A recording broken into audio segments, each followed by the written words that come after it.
علیکم، څنګه یې فرینډ؟ تاسو ښه یې؟ نن ما تاسو سره یو اپلیکیشن راوړی دی. د دې نه وړاندې هم ما د دې باره کې یو ویډیو کړې ده، خو دا یو هم د هغې نه لږ تیز دی. نو راځئ دې اپلیکیشن ته او چې تاسو څنګه خپله ډیټا معلومولی شئ چې دا سیم د چا په نوم دی، د چا په نوم نه دی. نو راځئ زما سره په دې ویډیو کې او ویډیو ته د سر نه واله اخري سره پورې وګورئ. نو انشاءالله دې نه به تاسو فایده ترلاسه کړئ.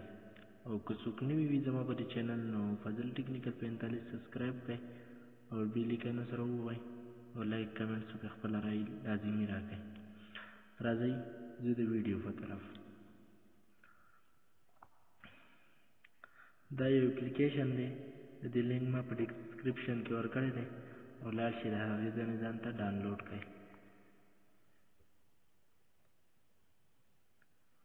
دا اوپن کړئ، مطلب په دې له پاسه سیم ډیټا بیس باندې به کلیک وکړئ. دلته به تاسو نمبر ورکړئ، خپل د 0 نه علاوه به ورکړئ.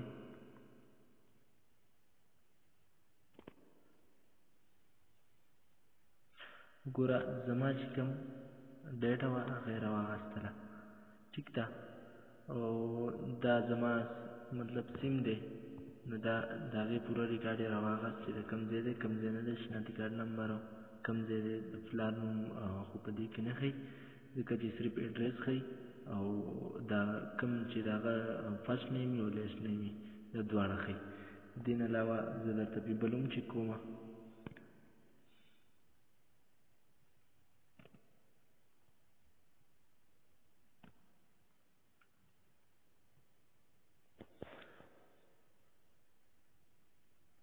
دا وګوره ما پیپل هم چک کړو، د هغې هم ډیټا راواخیستله. د دې نه علاوه بل درته پې هم چک کوم.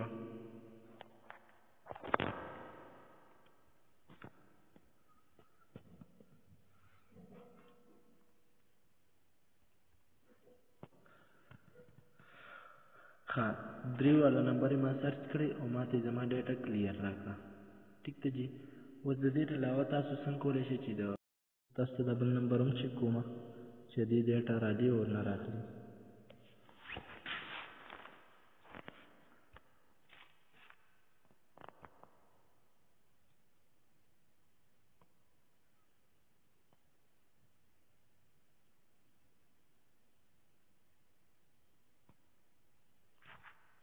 دا څلورمه ډیټا وه، دا څلورم نمبر ما ډیټا راکړه.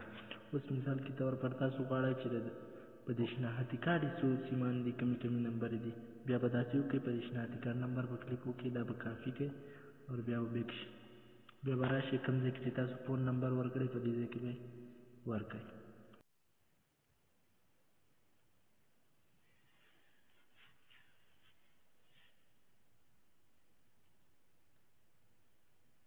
بس په دې باندې صرف دغه یو سیم دی، دا بل یو پیکلی بل دی، دا یې ماته شو کړو چې دا نمبر دی پې، ټیک ده جي.